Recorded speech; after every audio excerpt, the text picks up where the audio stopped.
UP का संबल इन दिनों चर्चा में बना हुआ है और ये चर्चा जामा मस्जिद को लेकर है। सर्वे रिपोर्ट आने के बाद लोगों की निगाह कोर्ट की सुनवाई पर लगी है।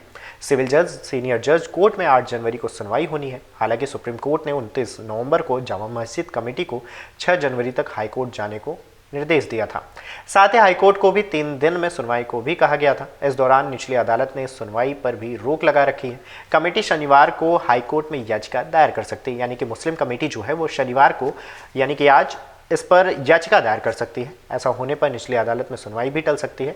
19 नवंबर को 8 वादकारियों की ओर से वरिष्ठ अधिवक्ता विष्णु शंकर जैन ने मस्जिद में हर मंदिर होने का दावा किया था, यानी कि उन्होंने हरिहर मंदिर होने का दावा कर दिया था, जिसके बाद से ही मामला चर्चा में आया था। खबरों की माने तो जामा मस्जिद कमेटी शनिवार को हाईकोर्ट में अपनी याचिका दायर करेगी। यह बात जामा मस्जिद कमेटी के सदर जफर अली एडवोकेट ने बताई है। उन्होंने बताया कि जामा मस्जिद कमेटी की ओर से दायर होने वाली याचिका को लेकर पूरी तैयारी कर ली गई है, जिससे उसमें उनके पक्ष मजबूती से रख सकेंगे। सदर ने बताया कि सुप्रीम कोर्ट ने जामा मस्जिद कमेटी को 29 नवंबर को हाईकोर्ट में याचिका दायर करने के निर्देश दिए गए थे। इसके बाद से ही हाईकोर्ट में याचिका दायर करने की तैयारी की जा रही है। 19 नवंबर को चंदौसी स्थित संबल जिला न्यायालय में सिविल जज सीनियर डिवीजन की कोर्ट में जामा मस्जिद को हरिहर मंदिर होने का वाद दाखिल किया गया था। वाद दाखिल होने के बाद जामा मस्जिद कमेटी ने सुप्रीम कोर्ट में याचिका दायर की थी। 19 नवंबर को न्यायालय सिविल जज सीनियर डिवीजन संभल स्थित चंदौसी की अदालत में जामा मस्जिद के हरिहर मंदिर होने के दावे को लेकर केला देवी मंदिर के महंत ऋषिराज गिरी और हरिशंकर जैन समेत 8 वादकारियों ने वाद दायर किया था। न्यायालय ने उसी दिन अधिवक्ता रमेश सिंह राघव को कोर्ट कमिश्नर नियुक्त किया था और सर्वे करने के आदेश भी दिए थे, जिसमें मस्जिद का सर्वे कराने के लिए निचली अदालत के फैसले को चुनौती दी गई थी। सुप्रीम कोर्ट ने निचली अदालत की कार्यवाही पर रोक लगाते हुए जामा मस्जिद कमेटी से अपना पक्ष हाईकोर्ट में रखने के निर्देश दिए थे। इसी क्रम में जामा मस्जिद कमेटी याचिका दायर करेगी और इस याचिका में सर्वे के लिए किया गया दावा मान्य नहीं है और यह अन्य कई बिंदुओं को शामिल किया गया है। बता दें कि कोर्ट के आदेश पर एडवोकेट कमिश्नर रमेश राघव ने पहले 19 नवंबर को, इसके बाद 24 नवंबर को वीडियोग्राफी और फोटोग्राफी कराई। दूसरे चरण के सर्वे के दौरान हिंसा भड़क गई। एडवोकेट कमिश्नर ने 2 बार समय लेने के बाद गुरुवार को यानी कि 2 जनवरी को कोर्ट में 45 पेज की सर्वे रिपोर्ट पेश की।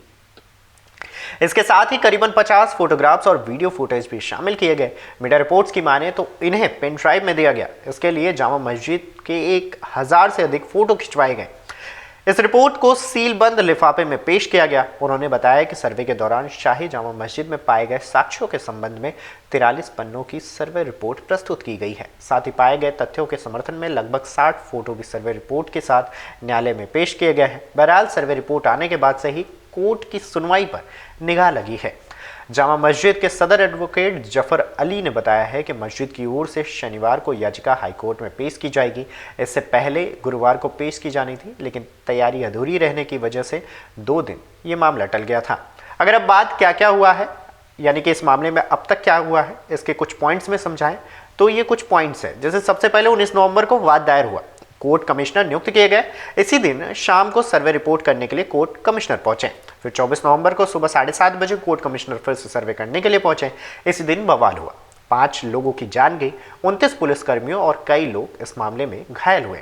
इसके बाद 25 नवंबर का दिन आता है, जिस दिन 25 नवंबर को मजिस्ट्रियल जांच के लिए डिप्टी कलेक्टर को डीएम ने नामित कर दिया।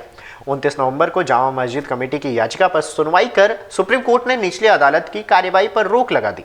जामा मस्जिद कमेटी को हाईकोर्ट जाने के निर्देश दिए गए। इसके बाद 29 नवंबर का दिन आता है। 29 नवंबर को न्यायिक जांच के लिए आयोग गठित किया गया। 1 दिसंबर को न्यायिक जांच आयोग की टीम संभल पहुंची, जिसके बाद से मामला चर्चा में आया। अब एक बार फिर मुस्लिम कमेटी हाईकोर्ट जाने की प्लानिंग में है और आज वाद भी दायर कर सकता है। अमर उजाला जीवांजलि के सारथी की मदद लें और महाकुंभ में स्नान जरूर करें।